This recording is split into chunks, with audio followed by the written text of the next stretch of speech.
right, a little bit of a technical delay there with YouTube. I apologize, gentlemen. My two distinguished guests today. We're here on Sunday with Charles Stuart Dean. Lovely to have you, sir. Good to be here. And of course, Charles Ortel, Hey. esteemed. Nice How to are see you, sir? Nice to welcome, Stuart. Thanks Thank for you very coming much, down. Charles. Pleased to be with both of you, gentlemen. And of course, today we're going to be talking about Mr. President. And for those who watch regularly, you know, Charles and I, earlier this week, we were over at Barnes & Noble for the book signing. What was the name of the book? What Happened? Was it What Happened or What Happened? Sorry, right, of course. What Happened? I almost forgot the proper name of the book. But we're going to continue to discuss what happened because it seems to be taking months to determine exactly what happened. But of course, Stuart, you've done quite a bit of writing on Medium and in other distinguished locations where people, where's the best place for people to see all your For me, it's on all my posts on the Clinton Foundation and Hillary are on Medium. Going back to before the election, several months before. Last summer, I met with Charles and I started writing about it because I saw that there were certain issues and perspectives that were not getting attention. Mm-hmm. And when people are on Medium.com, do they just search? My name and Medium should get you there. I don't know exactly how that works, but okay. Google seems to know how to I'll put a link you there. into the show notes at the end. And of course, as always, Charles, you've provided me with tons of links and information today that we'll be reviewing. Where would you like to begin? Well, I think we'll just start a little bit and we'll not embarrass Stuart, but I will describe Stuart a little bit before we get into this, just so the audience knows enough about him. Stuart is not your ordinary blogger.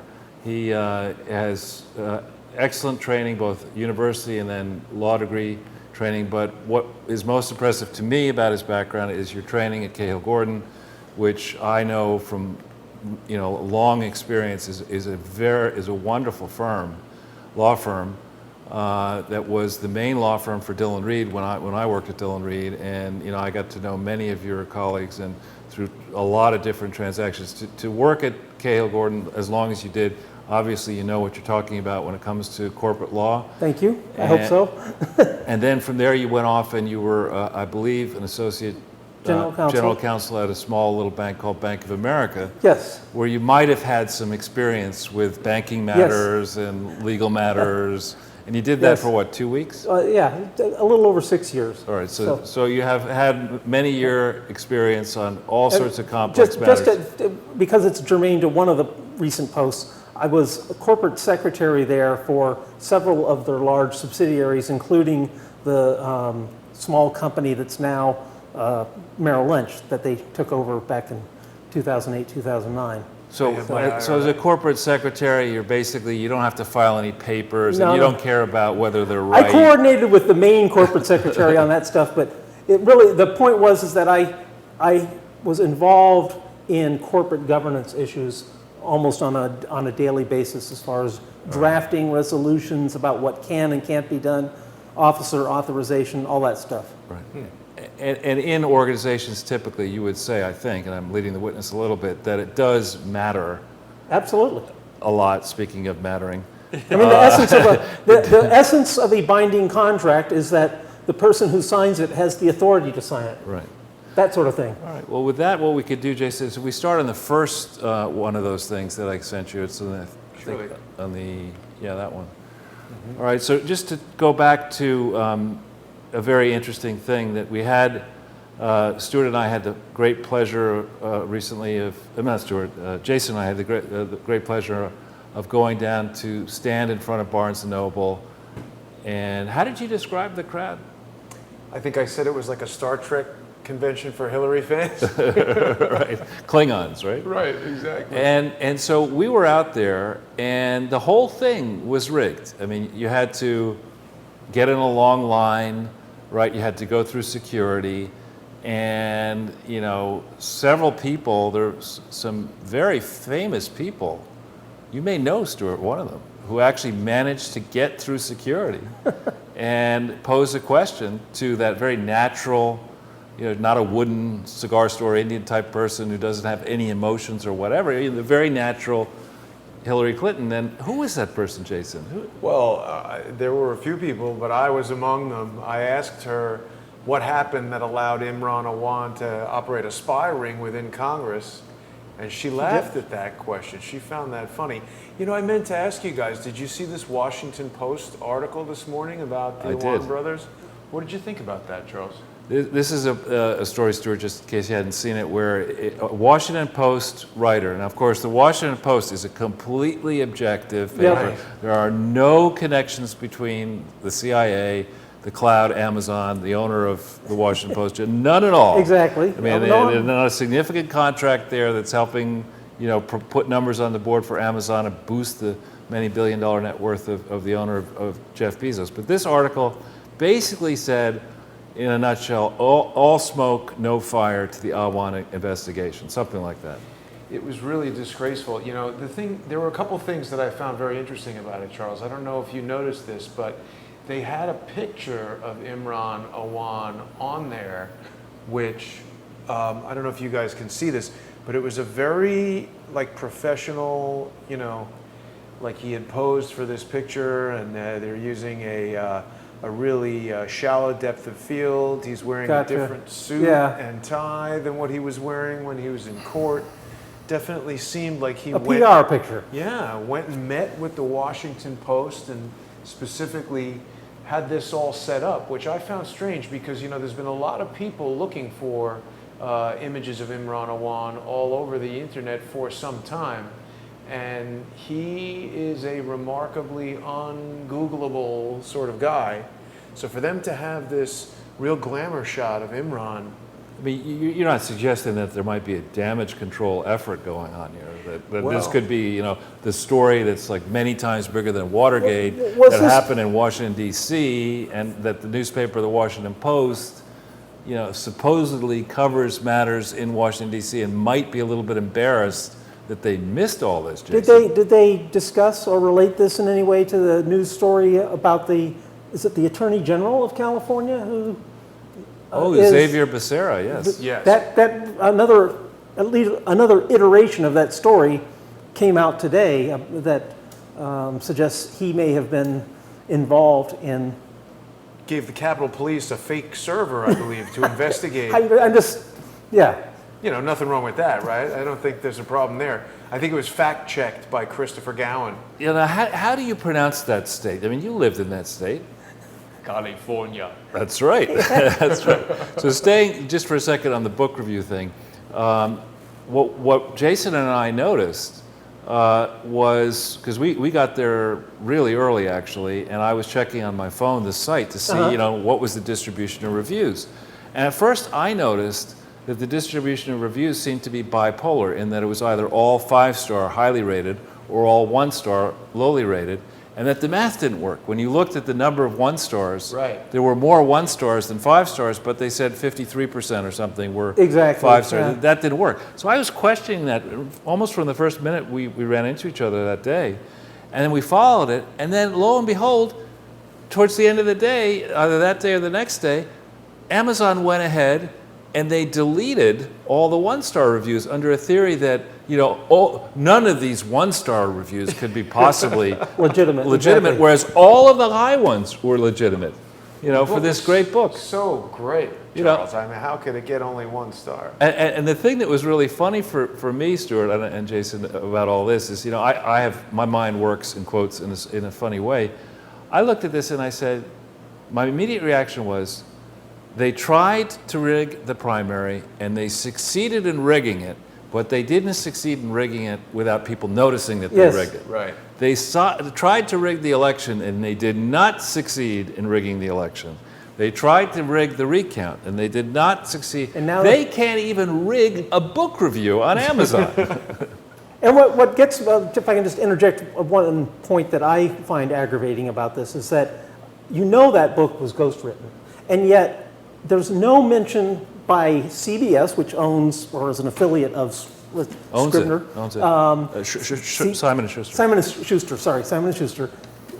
You know, CBS this is their affiliate putting this out. It's a ghostwritten book, and yet when they reported on it, they were basically doing advertisements for several days and a week or so ago on it. They don't mention that. Amazon doesn't mention, well, this is a ghost-written book. It's like, well, look, if you're so obsessed over honesty regarding the book, at least say, this is not really by Hillary Rodham Clinton. This is written by a professional ghostwriter.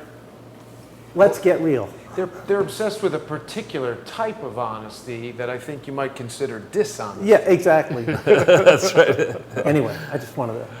Yeah, so that's something, though, that I would encourage people to go to this site and actually read the comments, particularly read the one-star reviews. When you look carefully, and I guess Amazon has algorithms that drive all this, but the way it works is... delete the 1-star. Well, the problem is they couldn't even do that right. So they delete the 1-stars, right? Right. And then when you go onto the site, you could say, did you find this review helpful or not helpful? And the ones that get the most, yes, I found it helpful, are the ones that appear first on the Amazon site. And those are all the 1-stars. And so all the 1-star reviews remain, even though in theory, this doesn't seem like a Soviet Union election, right? Or Cuba, That's 92% of the reviews for whatever were 5-star. 92%, the seminal work, Well, that was the same percentage I believe they projected was her odds of exactly. winning the election. Yeah. Exactly. Anyway, so that was one very significant thing. I think, what's this one? Now this one, I've got to say that I saw this story, and one of my friends, and you guys will get to know her, is Kathleen Willey.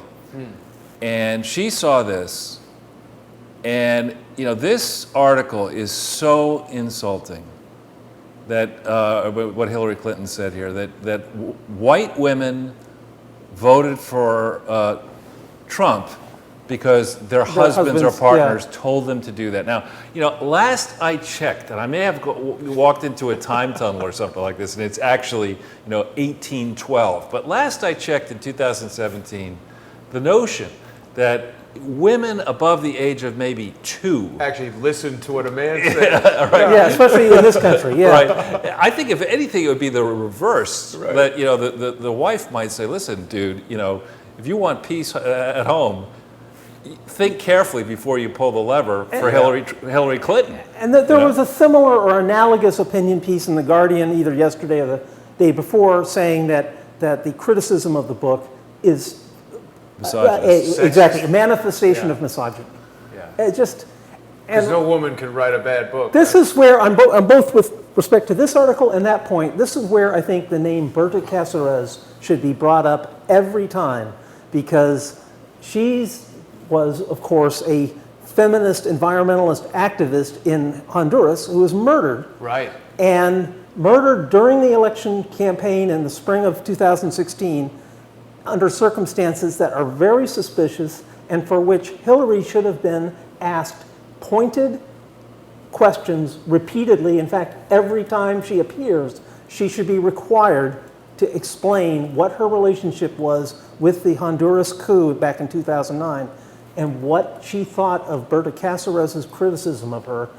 And I think that would silence the misogyny argument, the only women who listen to their husbands don't support Hillary. It's like, what about Berta Cáceres? She wasn't white. She was definitely not listening to any guy tell her what to do. And she's still dead. And she's still dead, sadly, right. Tragically. And I don't think there's been a trial yet. But I should have asked Mrs. Clinton about that, what happened in Honduras. Right. Even the Washington Post reported on that. Dodgy answers on Honduras coup. How does the Washington Post decide when they wake up in the morning which side of the bed they're going to report on, the actual news or the news as they see and you could also ask why she deleted from her prior book in the hardback edition, such as that one. The hardback edition comes out first. They make as much money off of that as they can, and then of course they do the paperback. And in that book, she had discussed Honduras, bragged about it as being one of her victories as Secretary of State, and then deleted because of Berta Cáceres' criticism of her, deleted the discussion of Honduras in the paperback edition. Now, I want to ask a hypothetical question here, Stuart. You don't think by chance that she might have deleted emails concerning Honduras? Yeah, exactly. Yeah, could she bleach bit the book? Exactly. So anyway, that's my rant on. All right. So it's not funny. I mean, it's No, it's horrendous that these acts keep happening unpunished. yeah, I mean, she joked about the death of Muammar Gaddafi. She's a pretty callous person. Maybe we should go to the Next article. next one.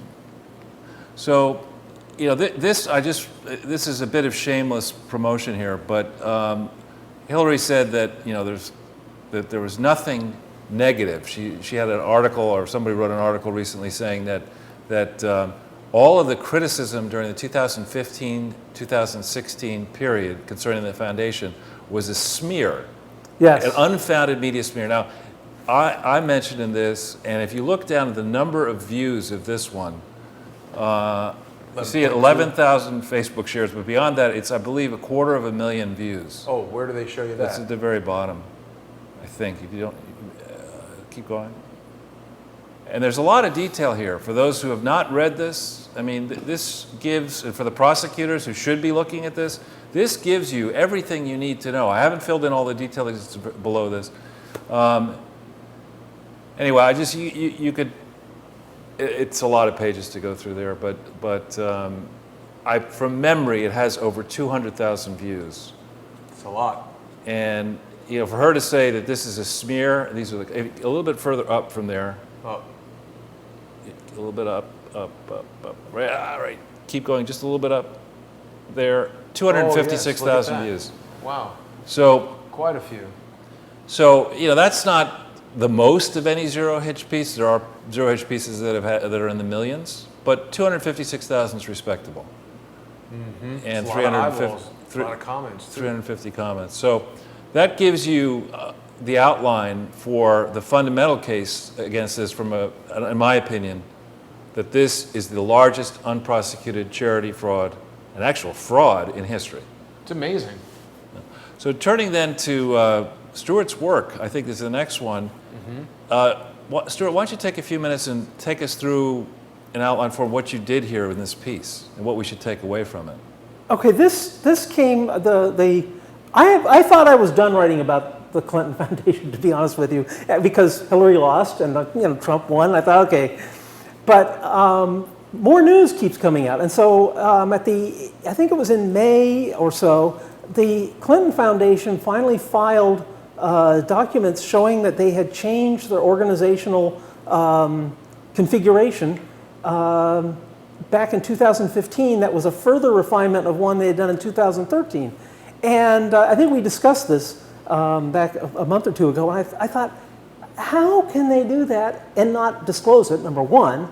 Number two, the changes were such that it basically made it clear that the foundation as a corporation was effectively run without very much in the way of any resistance whatsoever by the Clinton family itself. And it involves a somewhat complex structure that most people aren't used to, of having two categories of directors. And that by itself is somewhat unusual. You do have companies that have categories of stock. You have A and B shares that ultimately gets you to that same sort of what you'd call an elitist configuration, where you have one power block in the corporation is really in charge and dominates the other power block. But to have that in a otherwise simple nonprofit corporation and have it so that it effectively gives the power to the Clintons, it just struck me as bizarre. And I wanted to emphasize that what it does is, whereas a public charity, a foundation, should be run for the benefit of what it's stated to be benefiting when it was organized, and not be run as a family Slush fund. Yeah. And so I wanted to bring out, and that's what I went through and basically took the document, the relevant portions of the document. I post screenshots so you can see what I'm talking about. Here's a good example. If you stop right there, it's a real simple example of what I'm talking about. In 2015, they changed what they call the directors. Yet the corporation itself, when it was started, they could have called their directors anything. But when they started, they called them trustees. And that has been the trustees, that has been the word they've used. Well, all of a sudden, without any other change disclosed, in 2015, they started referring to them as directors. And I'm like, well, it's great that you're changing your directors, but you don't have directors, you have trustees. So how is that effective? And it was crazy. See, this is 2013. Right, so there's nothing further that's public. Now, one thing here, this will break some news. I don't think that's Bruce Lindsay's signature.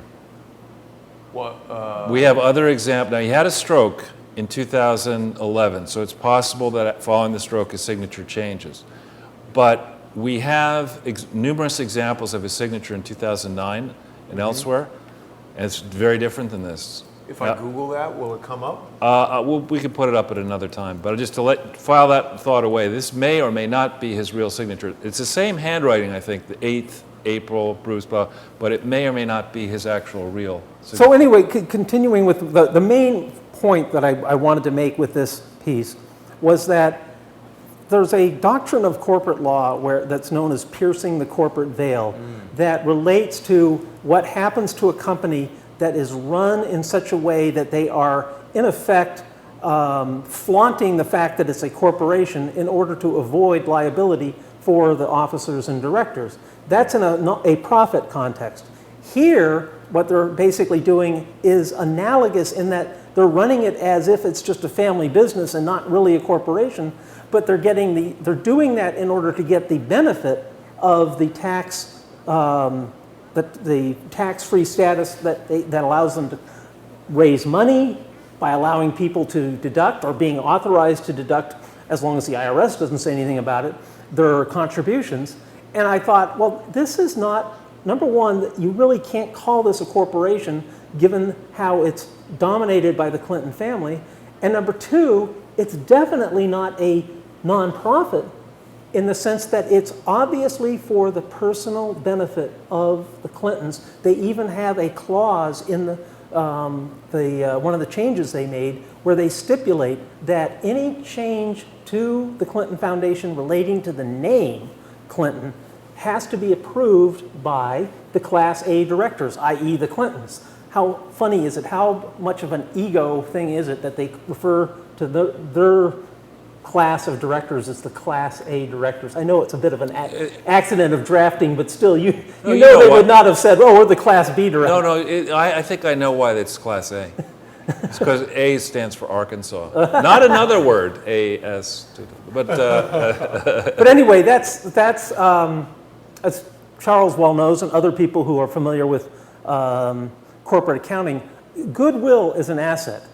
And so when you have a foundation, nonprofit foundation like the Clinton Foundation, but also, quite frankly, like the Gates Foundation or even the Trump Foundation, by having it in their personal name, it confers a benefit on them that is difficult to quantify, but nonetheless quantifiable as a benefit to their for-profit operations. And I think it's an issue that the IRS should address, that nonprofits that are allowed to be formed in the name of a living individual, unfortunately, have the byproduct of benefiting that person, and that is something that should be addressed, I think. Specifically, that's a great point, Stuart. One thing that people haven't necessarily thought of yet, but I, in this last 2.5 years, have run across it a number of times.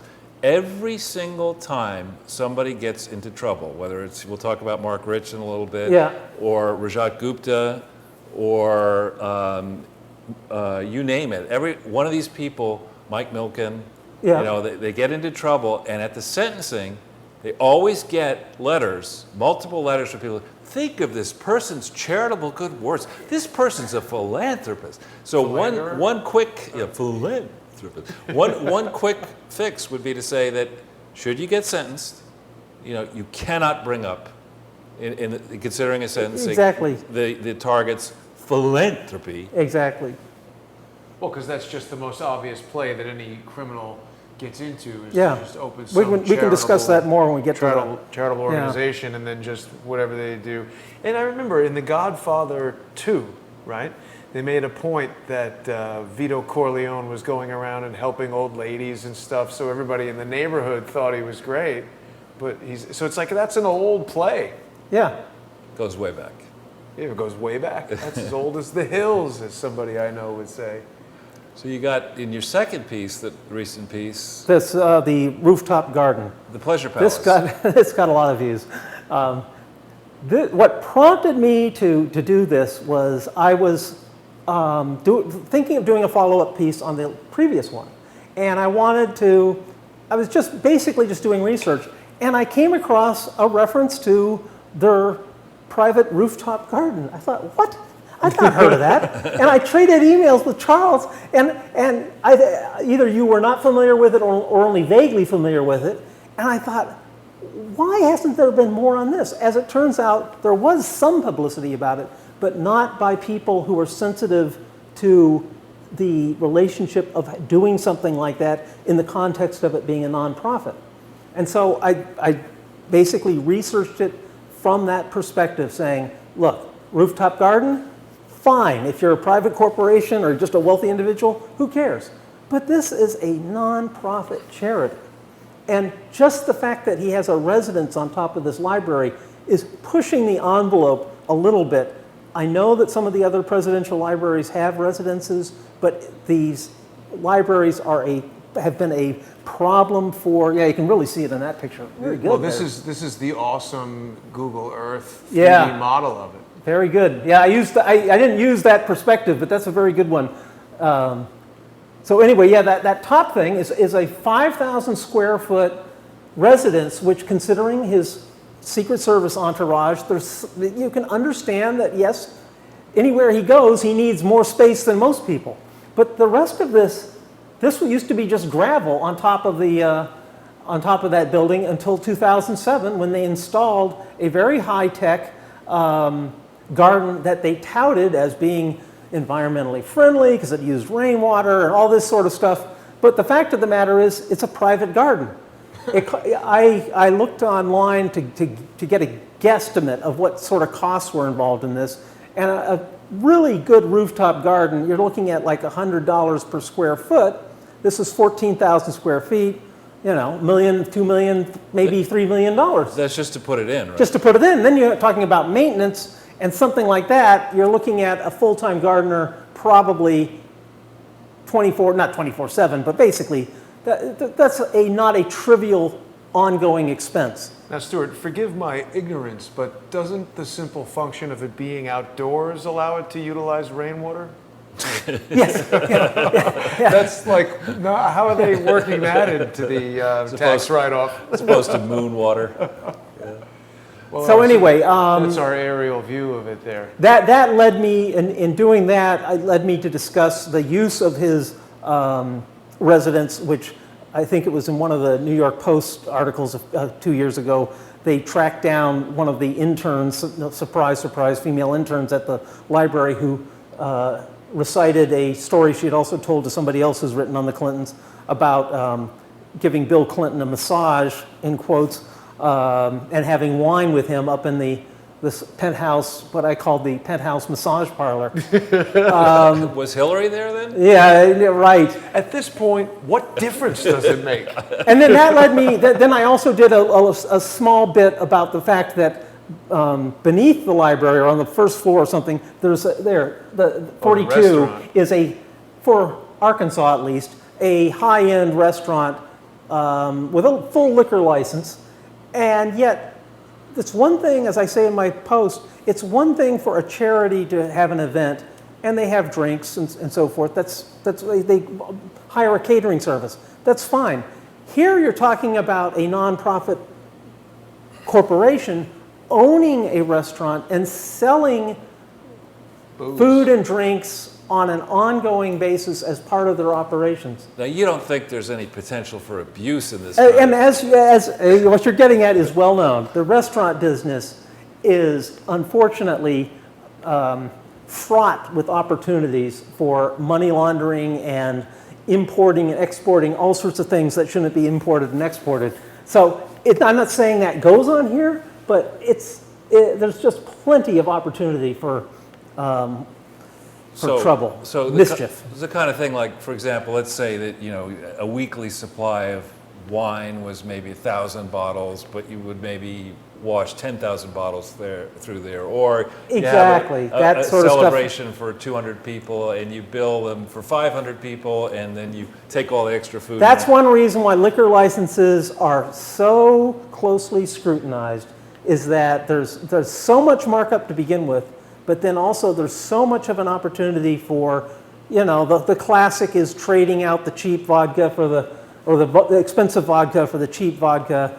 But you can even do the same thing with wine as long as you're careful about it. Back in the day, I used to work when I was in college, I was a waiter at a restaurant where the maitre d' would regularly pour the really good wine for the first round and then switch it out before people had a chance to finish their glass, start pouring the cheap wine so that they... It's like a smooth transition. Yeah, smooth transition. I'm not saying that goes on here. I'm just saying that the opportunity is there, and therefore it shouldn't be allowed to even... The opportunity for it shouldn't even be allowed. Yeah. It's very much like the email server.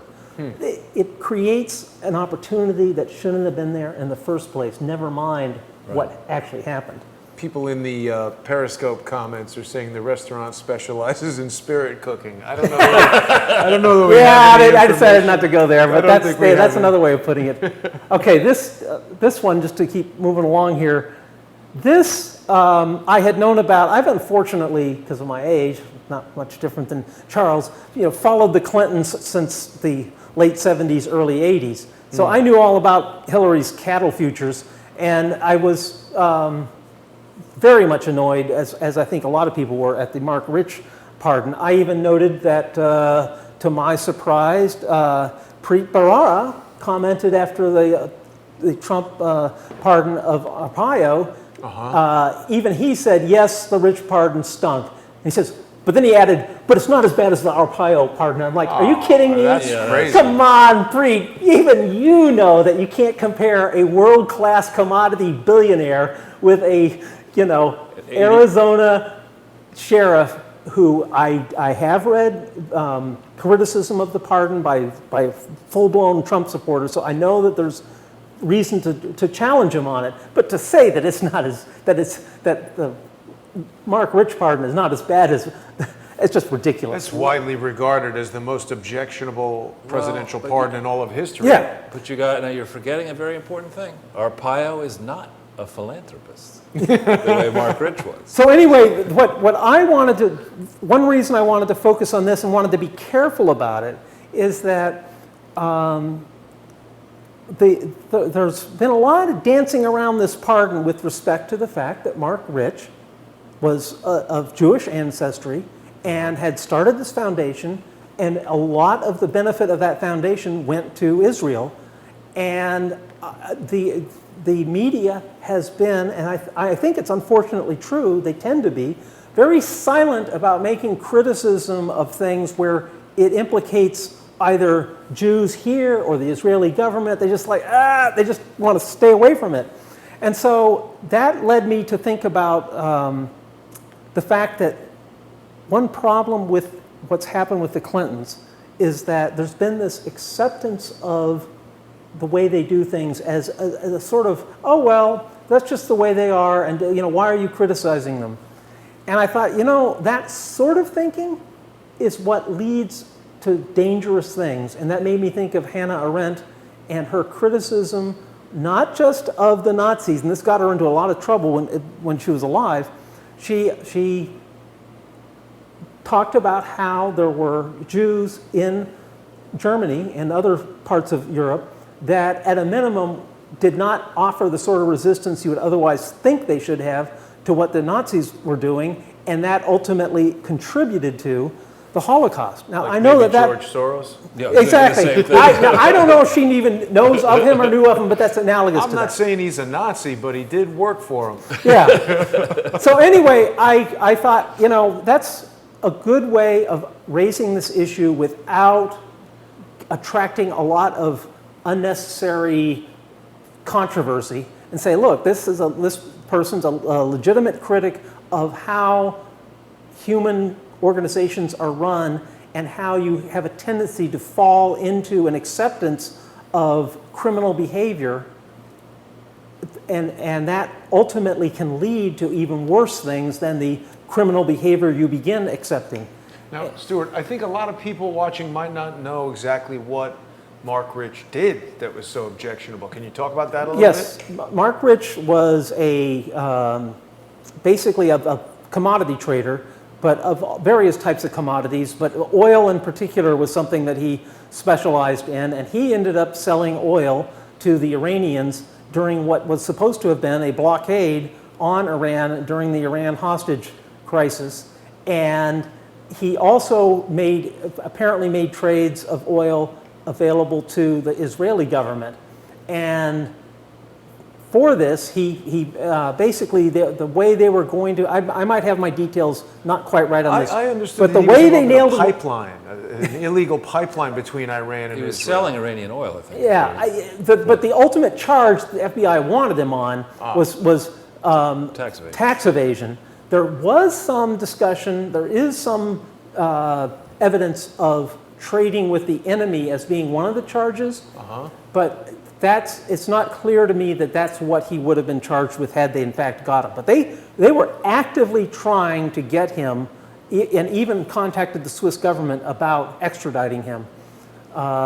He also was, and I did some research on this to make sure I knew what I was talking about, he also at one point was shared his phone number of one of his companies in London was the same phone number as a Ukrainian arms dealer. Really? So he had some really sketchy connections. How do you get that mixed up in the... Well, you think about it, Mark Rich escaped, I think, in 83, 84. So, I mean, he was in Switzerland basically the rest of the 80s and into the 90s. And when the Soviet Union collapsed in the 90s, in the early 90s, arms dealers out of Ukraine became quite popular because the Soviet army had they had something like an 8 million man force stationed in Kiev before the collapse of the Soviet Union. There were just all sorts of arms in Ukraine that came onto the market. Wow. Yeah. So anyway, he's just a bad hombre. Now he's passed dude. away. Yeah. So he's not here to defend himself and these. But I pulled up this. I took this screenshot because one of the recommendations for his pardon, which was based on the philanthropy that his foundation had done in Israel, came from the former mayor of Jerusalem, Olmert. Former prime minister. And then he eventually went on, at that time he was not prime minister, but he went on to become prime minister. Well, as it turns out, he was subsequently charged with corruption and served prison time for it. So he wasn't just charged, was found guilty and served prison. And did he by chance set up a foundation? Olmert? I don't know about that. You have Did it in he? your article. Yeah. Really? Yeah. Well, hey, my point is that by him recommending the pardon of Rich, you can go, well, wait a second, what really was motivating him to say, hey, let my buddy Mark Rich off? Was it because he really liked the philanthropy, or because perhaps there was something more nefarious going on between him and Rich, or anybody else that he might have known? Right. So anyway, it was just a way of raising a question about the whole thing. Good. Well, and it's actually a very good point about Olmert and the whole issue of world leaders deciding to set up foundations, emulating Bill Clinton. And we're going to hear more about this, I think, next week. But we have these world leaders. They've already arrived, and I think many of them in Manhattan. Yes, right. You're not going to be able to get a reservation at these fancy restaurants. This is the month for that, gonna be. that's for sure. They're not going to be at Panera Bread. They're going to be at 21 and everyone else. And they watched what Bill Clinton did as he was still president, starting in '97. And many of these people, whether it's Tony Blair, Jacques Chirac, Nelson Mandela, this guy Olmert, they all, many other people, they've looked at this record and they said, it's tough to live this lifestyle on any kind of private sector dime. Set up a foundation, put the money in while you still control the government, and then you can wash the money. I'll give to your foundation. If you give to my foundation, we'll get the same accounting firm, ideally one that's deaf, dumb, and blind, and off we go. That's a point that has come up recently, of course, with the Obama's now set up his own foundation. We're going to talk about that. And just in anticipation of that, just mentioned briefly, one other element of the Rich pardon that's so troubling is that when Clinton pardoned Rich, it was the last thing he did in office, last day of office, he pardoned Rich and a number of other people. And at that time, his foundation, Clinton's foundation, had already been set up for about 3 years, and he had already been raising money for it. And so he had this vehicle ready at hand to receive in funds at a time when you would think, well, wait a second, he's still president. What is he doing soliciting funds for a private foundation?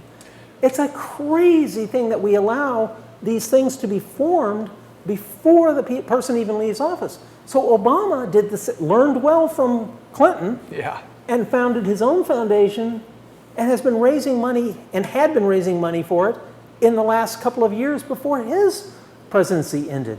Now, Stuart, what did Denise Rich do? She had a lot of money she gave to the Clintons. I decided not to get into that because the evidence is so sketchy, but the Periscope wants to know. Well, the evidence suggests that she, although she was divorced at that time from him, that she was in effect the broker of the funds that Mark Rich provided to Clinton, directly or indirectly. For the pardon. Because she could have, because of the foundation, she could have quite openly contributed an enormous amount of money to the foundation without anybody technically being able to stop it. That's what's so troubling about this, is that there would have been nothing illegal per se. I mean, in other words, just on the face of it, nothing illegal about her as an American citizen contributing an enormous amount of money to that foundation, because she would have said, oh, that's for the library. I understand that library is going to cost $160 million. That was the estimate the Clintons used. An exorbitant estimate. Roof gardens aren't cheap. You have the picture. that building is not that building is not $160 million. You just go to the local trailer park, copy a trailer, and blow it up. Wasn't it Stewart who called it the glass trailer park? No, somebody did it. Somebody did. That's a good one. I agree. I mean, but I'm just saying that's a whole, like almost an entire separate post on how troubling it was that he had this foundation ready, already up and running, already capable of receiving funds, but not doing audits, not, the sort of thing where, let's say she contributed $500,000. Who knows if that's all she contributed? Because the accounting for that thing is a joke until you get to 2010, right? Well, and the thing that's really amazing is on that subject, when you say give to the foundation, I'd like to correct you and say toward the foundation, because we don't really know that the money landed. Yeah, exactly. You said it towards the foundation. I agree. And then in the subject of knowing where it's there, in that early period, they didn't file a tax return for 97, so that guts the whole subsequent filings. But for 98, 99, 2000 through to 2004, it's not like there are that many listed contributions. I mean, even James Comey and Robert Mueller, who were investigating, or had teams investigating this, on the inside had the ability to demand the identity of even they could make a list this high and then do from the biggest to the smallest and say, okay, this person over here said they gave that much money. Let's look over here and see, does it match? Let's see the bank returns. Apparently, they did none of that. Yeah, on one of the most tantalizing bits of information from the FBI document dump done in November of 2016, which I hope to eventually write about as well. This was the documents, I don't know if you remember, but Vault 6. No. This was just documents that mysteriously appeared November 1st about the FBI's investigation of the Rich pardon. November 1st, 2016, in between Comey's letter about pardoning restarting the email investigation, and then his pardon of his second pardon a week or so later. And so it's a very suspicious timing.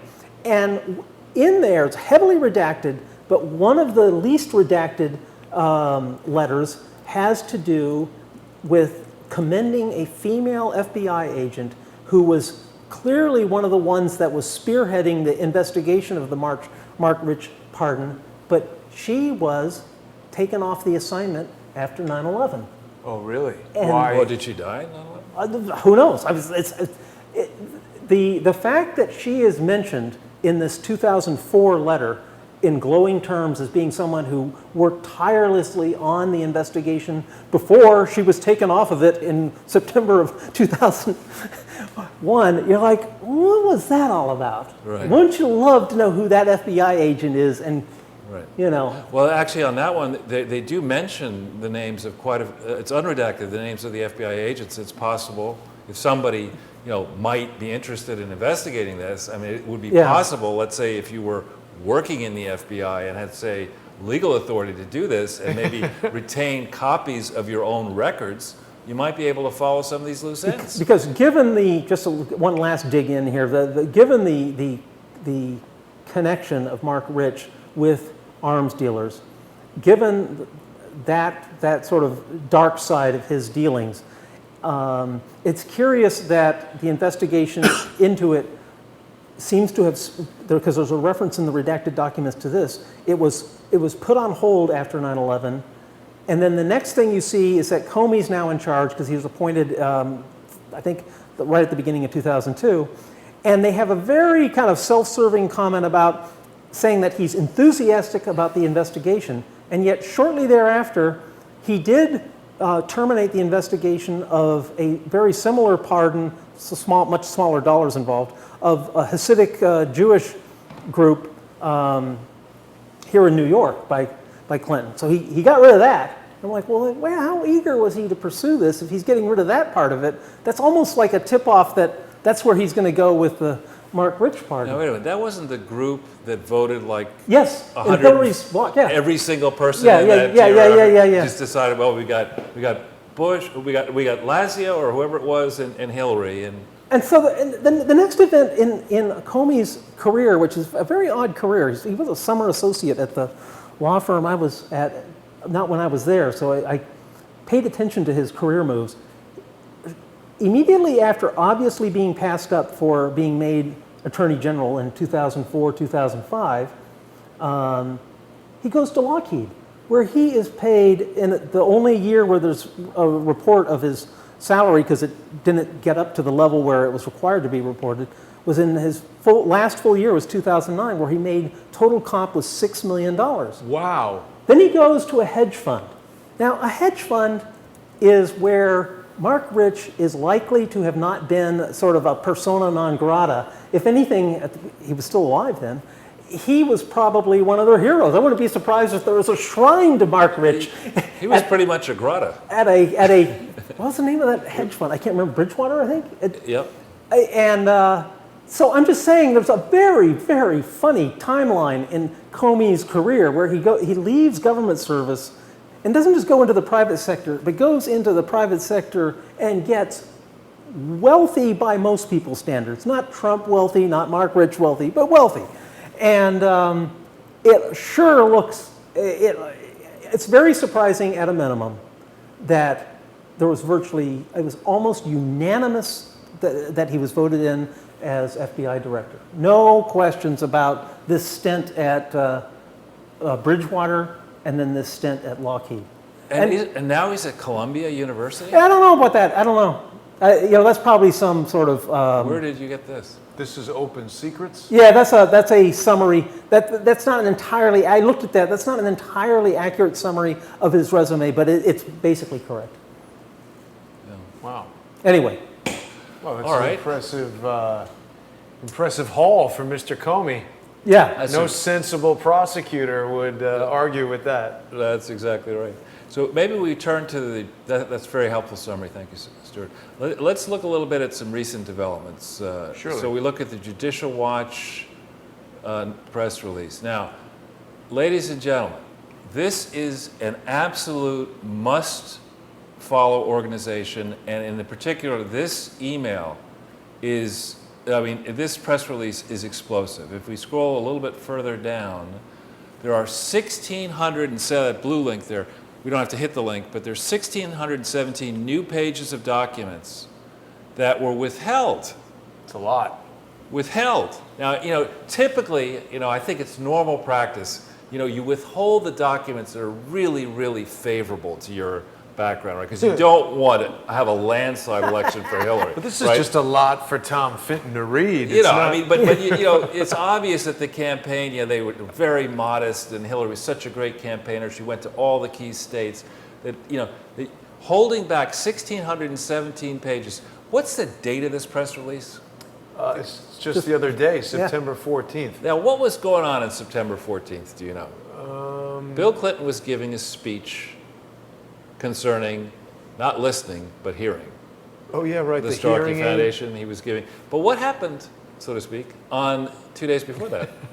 She launched the amazing.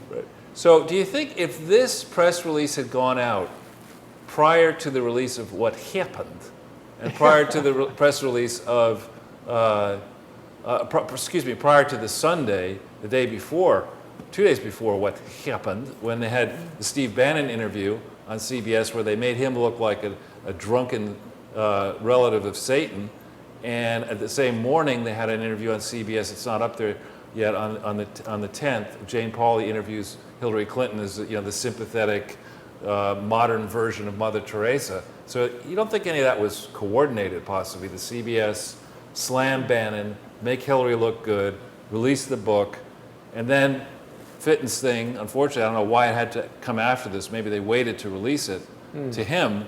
But, these 617 pages, that's a lot of pages. Somebody's book under Hillary's name is 512 pages. This is 3 times the length of that. Oh, it's probably a much better read as well. A good point. I'm interested in this empowerment for women speech in Saudi Arabia. Seems a bit like Bobby Flay having a barbecue at the Vegan Association. Well, if that's the one, is that the one That's that one Michael you were Smith? that's one you were about. Yeah. Did Smith have a posting? Not now, but when you get a chance, Michael Smith in Australia has posted an analysis of emails relating to that speech and how it was basically redrafted by Huma Abedin's mother. And he compared the draft of the speech before it got to her and what was actually delivered. And anyway, it's a great read. He's on Twitter, Michael Smith. Michael Smith News. MP Smith News, I think it is. I've retweeted it. I'm sure it's not too hard to find it. And it's, as I joked in one of my tweets, I said, this is a mandatory read, but you might want to have your blood pressure medicine nearby. Yeah. It's something else. Oh, did you find it already? There you go. Look at Jason Sonaboni. It's a little slow loading here. And that was in February of 2010. My goodness. So that's just as the Arab Spring was happening, right? Boy, that I don't know. I don't know why it's not loading, but that is. Anyway, it'll. At another time. It's on Twitter. The appropriate links are on Twitter. Yeah. All right. It's probably got too much traffic. So then if we go, if we go to the cause of action one. All right, now this is another must-follow institute, the Cause of Action Institute. They have done fantastic work. But those of you may remember through the whole 2015-16 timeframe, the standard set of talking points to defend against the investigation of the server was, and Hillary said it herself multiple times, Tim Kaine said it multiple times, Debbie. What difference does it make? Well, no, actually what they said is, they did say that, but they said that this is part, and I remember Hillary saying this at the very beginning, this is part of a standard security review. It was not a matter, it was not an investigation, it involved all former secretaries of state and their email practices. Total rubbish. And here we have this great organization, Cause of Action, made contact now with, I think the name's a little bit further up, a retired FBI agent. His name is there somewhere.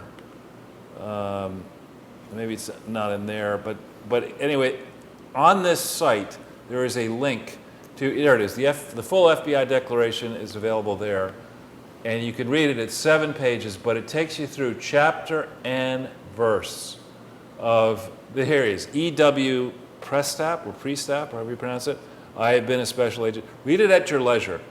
This guts that argument. There was an investigation uppercase investigation by the uppercase Federal Bureau of Investigation. It's not a Federal Bureau of Matters. It's a Federal Bureau That's of the Investigation. Loretta Lynch famous right. line. This Just call it a matter. This was just filed on the 13th. Right. I'm saying this is breaking news. Days old. We try to bring that to you on Amazing. Crowdsource the Truth. So read this at your leisure, but this, I think, will change markedly the narrative over what was really going on. I guess in the law, I'm not a lawyer, Stuart, but it's what motive means in opportunity. You know, why would you keep this kind of stuff silent, you know, during a campaign? Might it be that it would undercut your ability to get the nomination? Might it be that you could have a tough time winning the election? If everybody knows you're a crook. Right. Yeah. An uppercase crook. But anyway, read that at your leisure, and then I think we can move on to the one afterwards. Okay, now this came out in the heels of those two things. This came out, and this author, John, again, John Sobieski? Sobieski, maybe? But anyway, American Thinker is a fantastic blog. Thomas Lifson is the editor. There's a lot of great stuff, fantastic writers on this one, and they're very quick to follow up on this stuff. And I predict that in the course of the next week, the two things you just went over, the Judicial Watch and the cause of action thing, are going to get a tremendous amount of attention. And for the Crowdsource the Truth people that are out there, there's 1,617 pages. Start reading. There's gold in them hills. Yeah. Start reading. You're going to find, as you pick on them and get to know it better, you're going to find out lots of good stuff that will be grist for more stories. And then, Charles, where do people find that? On the Judicial Watch website, or Well, can they not just go in up on the link off your... oh, is it on here? The Judicial Watch, the press release has the link. Okay, great. And, you know, so... On the Judicial Watch. Yeah, you see where if you just hit on 16, 17... Oh, wow. There you go. Look at that. Any blue link, you'll get to it. Document archive. That's right. All right? Look at that. So perhaps we could go to the next one after that. I'm just mindful of the time. Sure. That we talked about, and then Oh. now we're going to look forward a little bit here. Now, Stuart, you mentioned that it is possible presidential foundations might be used in abusive ways, right? Yes. And you talked about the idea that it's not a particularly great idea to allow a sitting president to be soliciting funds. You also mentioned that it's not a great idea to have an accounting firm that is about the size of a corner of the table where Jason is currently sitting, sit on top of the books and records of that thing. Now, we could break some news here. I noticed this story late last week that the Barack Obama Foundation was going to go ahead and may already have merged with another foundation called My Brother's Keeper Alliance. Well, there are all kinds of problems with this. There are all kinds of problems with the way in which the Barack Obama Foundation was organized. To see those problems in sharp relief, you need to go to the New York State Charity Bureau site. Crowdsourcers know how to do that. You punch in the name Barack Obama Foundation, you look at the legal paperwork, and you will find that the purposes laid out for the Barack Obama Foundation don't technically comply with legal requirements. Stacking paper. Sorry? Getting paid. Yeah, right. Yeah, send me your lunch money. But anyway, the purposes are too vague, they're too broad. They don't give it specific power to create, in the Articles of Incorporation, to go and create an archive consistent with the Presidential Libraries Act and the Presidential Records Act. They don't do the kind of stuff that you talked about from the Clinton Foundation, which suggests to me that maybe there was a deal done here. I thought you were going to say maybe they should open a restaurant. Well, They're not we'll doing get the to things that. that the Clinton Yeah, right. Foundation is doing. I mean, it's just the idea of a president starting a foundation while he's still president is problematic. What was the IRS going to do? Turn him down? Right. Of course he's going to be able to set up the foundation, and they're not going to question the purpose, even if it's obvious, as it seems to be, that it's overly broad with respect to the sorts of issues the IRS wants to have identified and described in order to approve a nonprofit. Yeah. Right. And then as you know well, and our audience I think knows well, you have to organize the foundation day one. They I think made the mistake of doing that in Washington D.C., or Yeah, as I like to it's call in it, Washington, yeah. Washington D.C.istan. And so who knows what oversight went on in Washington D.C. when Barack Obama was president of the actual registration in D.C. And a symptom of sloppiness, analogous to the one that I described with the Clinton Foundation vis-a-vis the use of the word trustee versus directors, no big deal, but it's a symptom of sloppiness and haste, is the Obama Foundation was initially entitled the Barack H. Obama Foundation, and they changed the name and got rid of the H because I'm sure they were hypersensitive. No, actually, you don't think so? No, I know about they were two separate foundations, believe it or not. Barack H. Foundation was set up in 2011 by Malik Obama, who is Barack's half-brother or whatever. Didn't something just happen to him? Like, didn't he? I thought I saw something that a brother of Barack Obama died or something. Is that right? It's possible. I don't know. We better check. He was a troubled guy. But on this one, Okay. This one is there are all kinds of problems. And in addition, it's a sad fact in this country, the state of racial relations, and it would take until 1939 for an African American woman to be the first certified public accountant, but of that gender and ethnicity. But the fact is that that's the case. And, this lady's firm, she's recently passed away, is the firm that, in quotes, audits the Barack Obama Foundation. But there will be a news story coming out shortly, I know because I was asked about it, which investigates, the status of this firm. And it's a tiny firm with, I think, 16 professionals that was disciplined by the Accounting Oversight Authority in 2016. And now you're going to have the Barack Obama Foundation from supposedly in Chicago sit on top of this My Brother's Keeper thing when it doesn't have the corporate authority to run it. And My Brother's Keeper may or may not have ever been actually a valid charity. It operates internationally. How are you going to control it? I mean, it's the same sort of stuff. And it suggests to me, that if I think about what may have happened, that, Team Obama was misled by Team Clinton when she was trying to become Secretary of State. Once the Clintons get found out about the poor state of the Clinton Foundation and Barack Obama's people have a problem, instead of landing on the Clintons, they say, no, don't punish us. Yeah. Just carry it on, brother. Carry it on. We will follow up with our own version. Yeah, we'll teach you how to do all this And stuff. this I am certain of. They have jettisoned what in effect was somewhat of a check on these foundations, in that the National Archives was involved in, and still is involved in, the Clinton Foundation's library, actually administering the physical part of the library. And so now Barack's foundation has jettisoned that aspect of the plans, and they are basically going to have the National Archives hold things electronically, and the library itself is not really going to be in Chicago at all. It's going to be just a presidential center. Yeah, I don't. Well, we'll have to wait and see what they believe they're going to do here. It's crazy. They did register, according to the annual report for 2014, the IRS claims that the Barack Obama Foundation registered in Washington, D.C. and in 37 different states. And I haven't bothered to check all 37, but I have checked a few. And there are problems in the ones that I did check, so I imagine there are problems in all of them. Then, with respect to 2015, filed in 2016, for some reason, I think it's actually just sloppiness, they leave off about 20 filings. Yeah. How do you do that? How do you go from, as you need more money, typically you solicit at more places. So I think there's a lot of problems with the existing paperwork, and we'll get to that in coming weeks. Sorry there, Charles. I think I was incorrect about that statement about Barack Obama's brother. He does not seem to be dead. That was maybe fake news that I saw. Could be fake Well, you news. corrected it, so let's...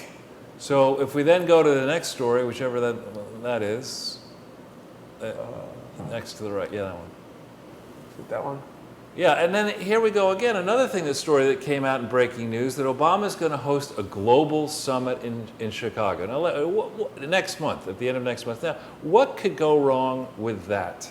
All right, I mean, the Clinton Global Initiative, never authorized, never, in these global summits, deal makers gather together with former presidents or world leaders in closed settings, soliciting benefits from these different world leaders to do projects around the world that they finance, they invest in, maybe they give bits and pieces. They have their law firms, accounting firms, the consult. It's a business development exercise. There's nothing noble about it. There's nothing charitable about it. It's deeply suspicious. It's like, the other ones that are out there, some of them are not actually charitable. Renaissance Weekend is something that's done around Hilton Head, South Carolina every year around Christmas, between Christmas and New Year's. That explicitly is not a charity. The Clinton Global Initiative was a business development exercise, plain and simple. And President Obama spoke at the Clinton Global Initiative in 2009 when it absolutely was not registered as a charity. It had not been authorized at that point. It had submitted a false and materially misleading thing. He should know better. And here we see him knowingly getting involved, practicing, the same kinds of frauds that the Clintons have undergone. And it's not befitting a person of this caliber. I mean, he knows better. He was president of the Harvard Law Review. Charles, why are these 501c3 organizations so blatantly abused? Because it's like anything else, and it's so sad to see all the warnings about the hurricane relief efforts recently. Unfortunately, most of the giving population is trusting. Right, and really the people who are being abused here are the mom and pop $10 donors, $20, $100. You hear the stories of the school kid who breaks his or her piggy bank, brings it in the set from the second grade, to give to the Clinton Foundation. I think that's in the Clinton book on not what happened, but the book Giving, which should be more appropriately called, in my mind, Taking. So that kind of stuff happens all day long. People aren't trusting.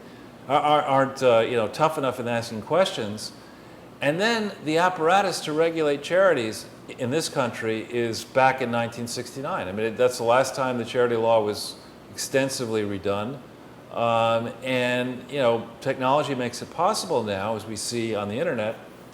People can immediately scrape lots of money off the internet, putting up a website, and not necessarily registering. As a real charity. So I think it's a combination of, it's basically it's an open season on the gullible. Huh. So what percentage of 501c3s would you say are legit? Or is there no way to know? There's no way to know. But it's a huge percentage of fraud going on with the 501c3s. Well, you see, the thing is, there's a big percentage of fraud going on in the actual 501c3s. And then the other problem with it is you have rogue charities. So you have a real charity set up, and because you can solicit globally using PayPal, some copy may be set up, let's say, in some other country that is not as tough. And but is it also, laws having to do with how you create an oversight of 501c3s, or is it just because people are generous? People are very generous. There's a flood of money, and the regulations and laws, the people in the IRS, they're too busy watching porn, and and they're not doing the job. And the people in the states, they don't have the ability. Somebody in Michigan State may or may not have the ability to go out and land on a foundation like this that's operating in 80 countries around the world. How do you do that if you're sitting there in Michigan? So I have to say, it looks to me as if the whole apparatus here is purposefully defanged and gamed, to give the appearance that it's protecting people, but that the people involved in the IRS, there could be dirty people inside the IRS, whose friends and family are feasting off this. Jason, I don't understand, for example, how it is that we are now this far into the Trump administration, 8-9 months of, and that the IRS has taken no action against the Clinton Foundation yet. What about Jeff Sessions? Well, Jeff Sessions, but the IRS, I would think that the IRS is authorized to do something without necessarily coordinating with the Department of Justice. And they are the ones that approved these charities. I mean, they approved that we can, like I say, never mind the Clinton Foundation, as bad as that is, they approved the Obama Foundation with such a broad mandate that it's hard to see what they can do and what they can't do, because it would seem like anything can go. Well, if anything can go, then why is it a nonprofit? The Barack Obama topless car wash. Well, Joe, you had the quip. I don't know if it was here or elsewhere of it's a venture philanthropy. I mean, Right. it's Sounds pretty good, huh? Yeah. You go to a cocktail party, you say, "What do you do?" "Well, I work in the garbage department." I "What do mean, you?" "I'm a venture philanthropist." one way of addressing the issue would be to say, well, look, if the IRS is going to permit this, then it seems like practically everybody could have their own charity. Well, if everybody can have their own charity, no one will need to pay taxes, and we'll have tax reform and charity reform at the same time. And that, I mean, that's one way of, I think, capturing the attention of how significant this is that why is it that Obama, why is it that Clinton get to set up these charities and basically have the benefit come to them to a great extent, but you know, the typical family in this country doesn't get the benefit of saying, well, I think my family is a nonprofit organization. I want to have the benefit of Right. And, not. and on the subject of presidential foundations, I mean, at root, the presidential records that are created during a presidency are the property of we, the people, right? We are the ones who are funding, point. you know, all the travel, all the expenses, all these salaries, all this kind of stuff. And, you know, I don't think it's the best of ideas to allow the records that are created by a given president during a given presidency to rest in a building that may be controlled by partisans who only want, you know, one view of the presidency out there in the public domain. That sort of defeats the public. I mean, the whole principle of having, you know, records in the National Archives. So, You know, Charles, the comments on YouTube are saying that people want Trump to fire Mr. Koshkinen over here. well, we don't have a picture of him, do we? Damn it, I just screwed up the effect. We had such a cool picture of Koshkinen turning into, what's this guy's name? Golem. Yeah, I mean, I don't know the way in which it works. You know, I do know that Donald Trump had some reality show, you know, where what did he do on that? You're fired. Yeah, you're fired. Koshkinen, But, I mean, you did a great job screwing up the IRS, but you're fired. yeah, you're fired. Yeah. And he doesn't, I mean, he's just judge, jury, and executioner, I think, on The Apprentice, right? And Celebrity Apprentice. You can have celebrity government apprentice. You can have government apprentice. Yeah. But, I mean, Sessions, what do you think, Stuart? whether he should stay or go, or I really don't have an opinion on Well, that. I have an don't. opinion. You're fired. Who's the next one we got? Rosenstein? Yep. What do you think of him? Same. I'm not. I really See, am he's not. a member of the bar. He's got to be impartial. No. You're fired. What about? I'm just saying. For example, Not you. my point is that the IRS to me has clearly been sleeping on the job with respect to these charitable foundations. Absolutely. And to me, that should have been a much higher priority than it obviously has been. Well, and here, you know, we're about to hear about tax reform in this country, right? And the whole issue with tax reform is, in order to get it approved and through the scoring mechanisms, you have what's called static scoring, which is what the big government people want to see, static scoring. And then you have the other concept, which is dynamic scoring.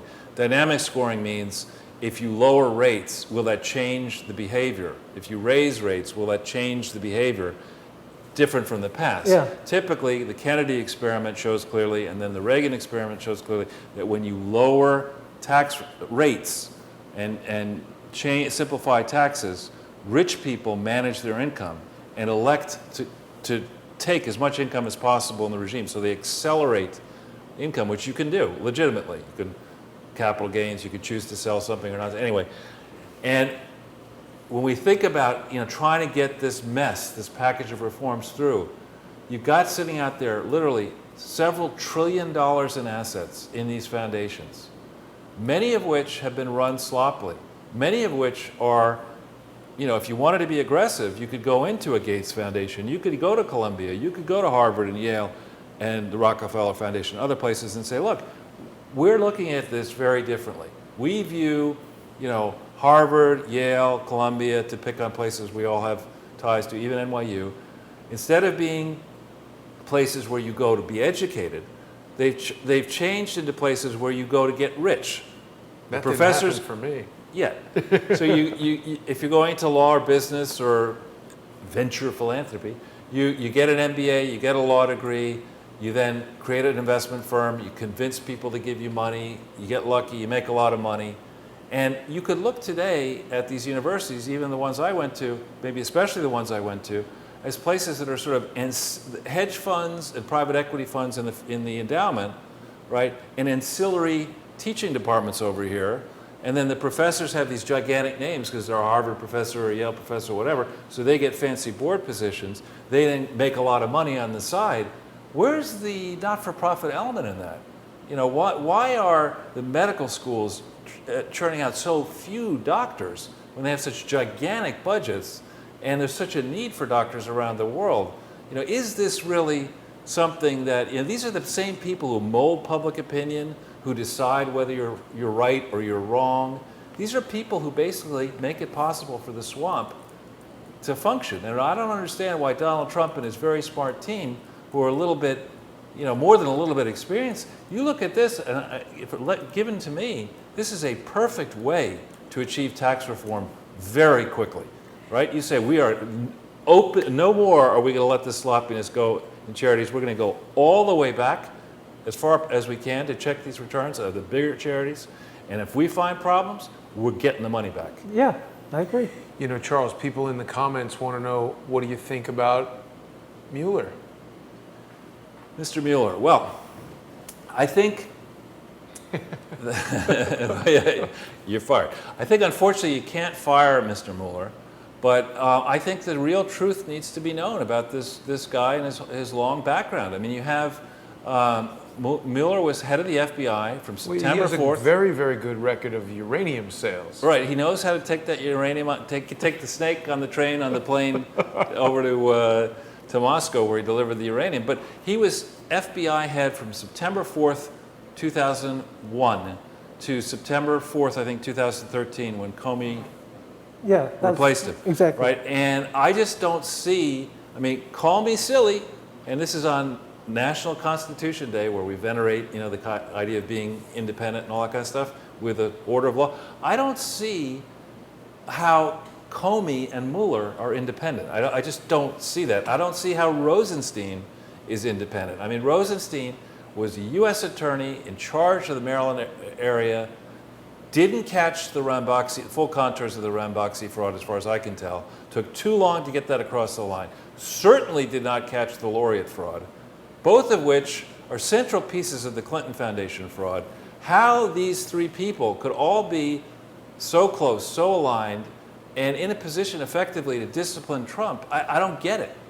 Why did Mueller serve for 12 years? I thought the FBI director normally gets a 10-year term. He took over a partial term, I think, and he then served for one additional extension. I forget exactly. So they shoved him in a week before 9/11?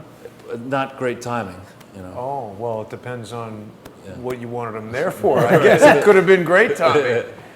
But by some accounts, people always like to say, he was. I think he won a Purple Heart, and he's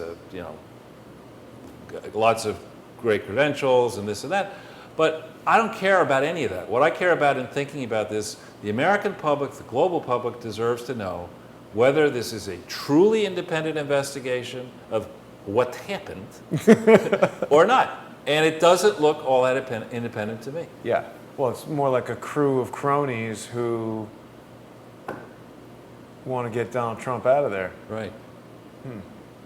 Well, gentlemen, it's been an hour and 20-minute broadcast. Stuart, was there anything else you wanted to cover? No. Really a pleasure to have you here, sir. Great. Delighted Thank to you have very met much. you.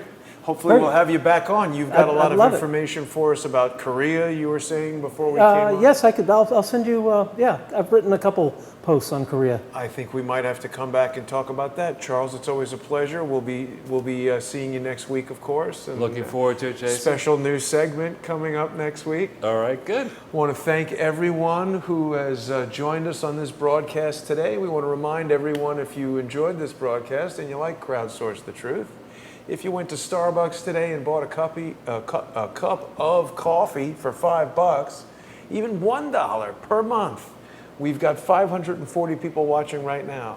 If they sponsor the channel for $1 a month, that's going to keep us going and keep us searching for the truth. Very good, sir. Thanks, everyone.